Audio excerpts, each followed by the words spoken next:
Hello everyone, thank you for listening and watching. If this video has found you, there's a message here for you, but please take what resonates and leave the rest. I wanted to say thank you for your donations. They are much appreciated. I'm very, very grateful for those of you who have given, and I appreciate your likes, your comments, your subscribes, and your shares.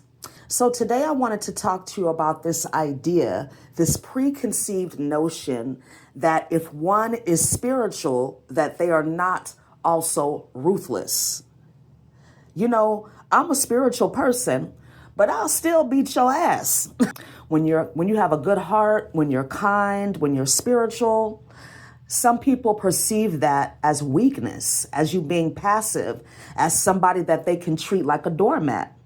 Just because you're spiritual doesn't mean that people won't catch those hands. It doesn't mean that people won't get cussed the fuck out. Just because you're spiritual doesn't mean that you're not human. Don't allow people to take advantage of you, to disrespect you, and to shit on you. And then you turn around and just say, I send you love and light. You know, it's okay. I know that you're doing this because you're not healed. You're acting this way because you're hurt, and I need to see it from a higher perspective. No. This person, whoever that is, needs to get the fuck away from you, first of all. And it's not your responsibility to make excuses for this person's poor behavior. You're not responsible for their emotional well-being or their reactions. You're also not responsible for their reactions to your reaction to their disrespect. Now, that doesn't mean that we go out looking for fights. That doesn't mean that we provoke people. That doesn't mean that we walk around beating our chest. But what it means is that you do no harm, but take no shit. And mean what you say. Stand on business, right? That's one of the first agreements, to be impeccable with your word. If you cut somebody off, do not take them back. Don't be fake. Don't be wishy-washy and inconsistent with people that have been wishy-washy and fake and inconsistent with you, have not considered you, have abused you, have harmed you. You're not under any obligation to make these people feel comfortable. You're not under any obligation to forgive and forget what these people have done to you. You can do whatever the fuck you want. And it's my belief that when somebody harms you, you really don't want to forgive them. You really don't want to allow them back into your life, but you feel like you should. You feel like it's the right thing to do. But is it the right thing to do for you? It's interesting. You know, all of the people that I have cut off, all of the people that I've had to walk away from or distance myself from, and it's been a lot of people, okay? None of them have ever tried to get me back. Nobody ever tried to fight for the relationship. Nobody ever tried to, take accountability for themselves. A lot of these people thought I would come running back after them, or that what they did to me wasn't that serious, that I shouldn't be so hurt by their actions, that I should be just willing to forgive and forget. But that energy in and of itself should be enough for you to stand on business, okay?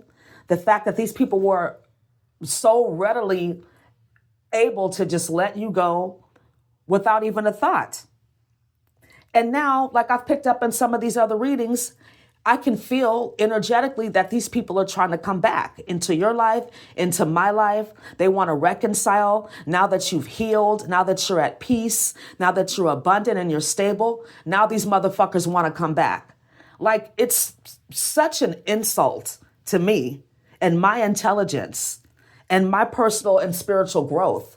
Like, you take what resonates and leave the rest. But I would never allow somebody back into my life that abused me, that tried to manipulate me, that tried to con me. Like, that's who I am now, okay? So again, take that if it resonates. But people that try to intimidate you or feel like they can take advantage of you because they perceive you as weak or spiritual or naive or whatever, they're really bullies, okay? And they're the ones that are the real fucking cowards.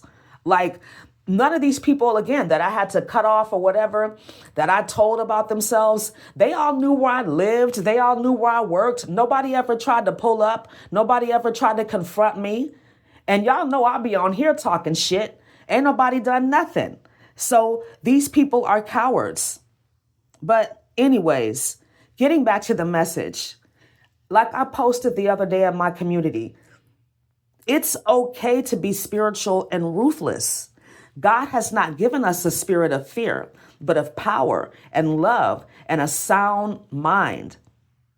It is okay for you to be spiritual and still be willing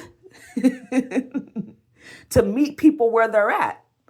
And again, I'm not talking about provoking people. I'm not talking about, feeling like because you're spiritual and your angels and ancestors and guides will protect you, that you can go out and start shit with people. What I'm saying is to not allow people to fuck with you and to not go back to people that have harmed you, abused you, and don't let people intimidate you. Don't allow people to try to put fear in you because, again, God didn't give it to you. And you do what's necessary at any given time. We are protected, but we need to protect ourselves as well. Don't become so spiritual that you have more wishbone than you have fucking backbone, okay? Stand on business and let people know that they cannot fuck with you, all right? So I hope this video was helpful for you. Thank you so much for listening and watching. Have a wonderful day. Namaste.